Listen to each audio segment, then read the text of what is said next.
சர்க்கரை வியாதி அறிகுறிகள் என்ன, அது எப்படி கண்டுபிடிக்கிறது அப்படின்றது இதில் பதிவில் பார்க்கலாம். நான் போன பதிவில் சொல்லியிருந்தேன், சர்க்கரை வியாதியில் வந்து 3-4 டைப் இருக்குது.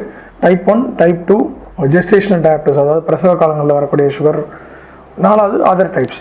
ஸோ இதில் பார்த்தீங்கன்னா மேஜராக பாப்புலேஷன் அஃபெக்ட் பண்ணுறது அப்படின்னு பார்த்தா அந்த மொதல் 3 வெரைட்டி தான். Type 1, type 2, gestation diabetes. இந்த டைப் 1 டயபிட்டிஸ்ன்னு சொல்கிறது வந்து நான் சொன்ன மாதிரி சின்ன பிள்ளைகள்லையும் குழந்தைங்கள்லையும் ஒரு 12-13 வயசு 15 வயசு வரைக்கும் இருக்க பிள்ளைங்களில் நம்ம சுகர் கண்டுபிடிக்கும் போது டைப் 1 டயபிட்டிஸ்ன்னு சொல்கிறோம்.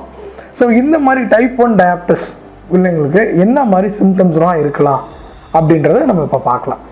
யூஸ்வலாக பார்த்தீங்கன்னா டைப் 1 டயபிட்டிஸில் வந்து 3 மேஜர் சிம்டம்ஸ் வந்து நம்ம எப்போதும் கான்சன்ட்ரேட் பண்ணுவாங்க. ஒன்று வந்து அடிக்கடி யூரின் பாஸ் பண்ணுறது. பிள்ளைங்க வந்து அடிக்கடி யூரின் பாஸ் பண்ணுறது, சடனாக முதல்ல இருந்ததோட அளவுக்கு அதிகமாக யூரின் பாஸ் பண்ணுறது, நாக்கு வறட்சி ஏற்பட்டு தண்ணி நிறையா குடிக்கிறது.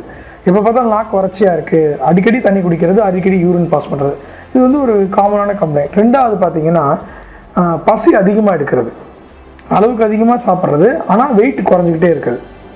பசி அதிகமாக எடுக்கும் ஆனால் எடை குறையும். நல்லா சாப்பிடும் குழந்தை ஆனால் எடை குறையும். அடிக்கடி தண்ணி குடிக்கும், அடிக்கடி யூரின் பாஸ் பண்ணும். இது வந்து ஒரு சுகர் இருக்கிறதுக்கான அறிகுறி. சரி டாக்டர், இது கொஞ்சம் வளர்ந்து வர பிள்ளைகளில் நம்ம இது கண்டுபிடிக்க முடியும், 2-3 வயசு குழந்தைங்கள இது கண்டுபிடிக்க முடியுமா, அவங்களுக்கு இந்த மாதிரி சுகர் வரலாமா? வரலாம்.